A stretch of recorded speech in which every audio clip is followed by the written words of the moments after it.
We're going to shift to Africa now.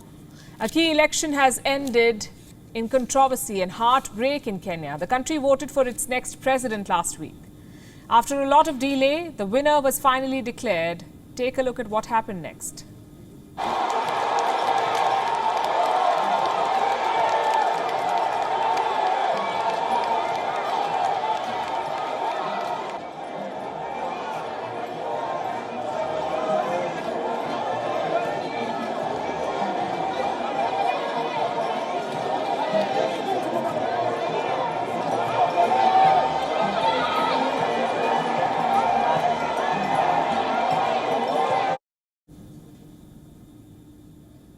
Officially, the election was called for this man, Vice President William Ruto. It was a surprise for many. Ruto was seen as the underdog in this election. He consistently trailed in the opinion polls, but the official tally revealed a narrow victory for him. He polled 50.5% of the votes. His rival, Raila Odinga, secured 48.8%. Like I said, a very narrow victory margin. It shows just how polarized Kenya is. The ethnic divisions, the religious divisions, all of them were brought to the fore by this close contest. William Ruto's job is to heal those divisions. The president-elect promised to be a leader for all. I want to promise all the people of Kenya, whichever way they voted, that this will be their government. I know many are wondering, especially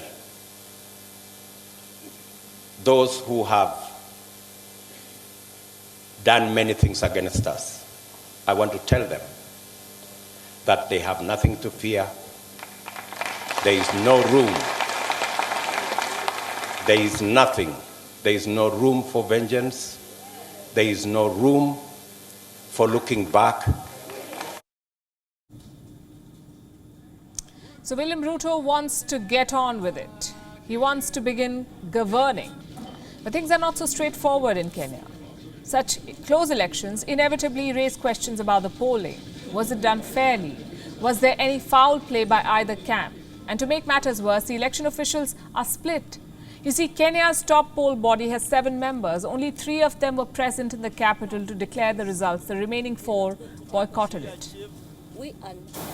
We are not at Bomas of Kenya because we cannot take ownership of the results that is going to be announced because of the opaque nature which these results have been handled. So the battle lines were drawn. The only question was how this fight would unfold.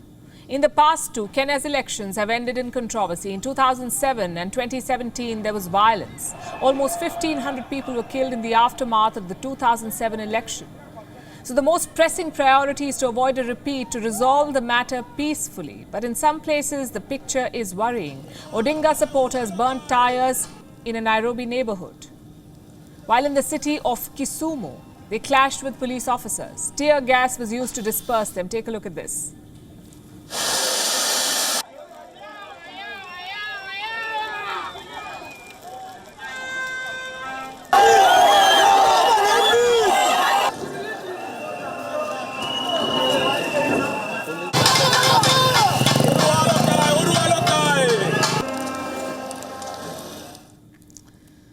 We know how these things work. All it takes is one trigger-happy cop or one fiery speech, and this whole unrest could spiral into something more devastating. A lot depends on how the leaders handle it. Raila Odinga gave his first reaction earlier today. He promised to pursue all legal means to challenge the result.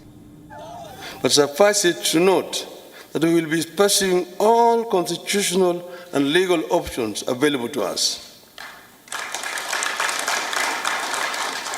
We will do so because we regard the many flaws in the elections and the wrongs committed by the IEBC as fatal to the process and the outcome announced by Mr. Chebukati. What about election observers? Dozens of them were deployed across Kenya. What do they have to say about the results? Well, most of them agree the polls were free and fair. The results reflect their post-poll findings. Then what explains this backlash, this sense of disbelief? Perhaps because of how William Ruto won. Like I said, he was the underdog. The current president, Uhuru Kenyatta, had abandoned him, called him untrustworthy. This put two of Kenya's biggest political dynasties against Ruto, the Kenyattas and the Odingas. That's why the results surprised so many. William Ruto ended up sweeping Kenya's political heartland. Do you know how? With a striking backstory, Ruto grew up in abject poverty. He walked barefoot to school. He sold chicken by the roadside. And he was 15 by the time he got his first pair of shoes. Today, Ruto is a big-shot farmer, perhaps the biggest in the country, and most Kenyans could relate to this story. They looked up to Ruto's success. This is a country where 16% of the population lives in poverty, where unemployment in the 18 to 34 age group is 40%. Ruto promised to change all of that. He promised a bottom-to-top approach. Plus, he's a great orator. He compared himself to a hustler who could get things done. And Ruto is halfway there. Chances are the Supreme Court will now investigate the election. If they're satisfied, the results will stand. William Ruto will be the 5th president of Kenya. And frankly, it's a tense moment. Not just for Kenya, but the whole continent. You see, Kenya is an East African economic powerhouse. So stability in Kenya is key to peace in Africa. And within the country, it is a test of maturity of the young democracy. Any country can transfer power after a landslide victory. Navigating such narrow results is the tricky part. If Kenya can do it seamlessly, it would be a coming-of-age moment in Africa. WION is now available in your country. Download the app now and get all the news on the move.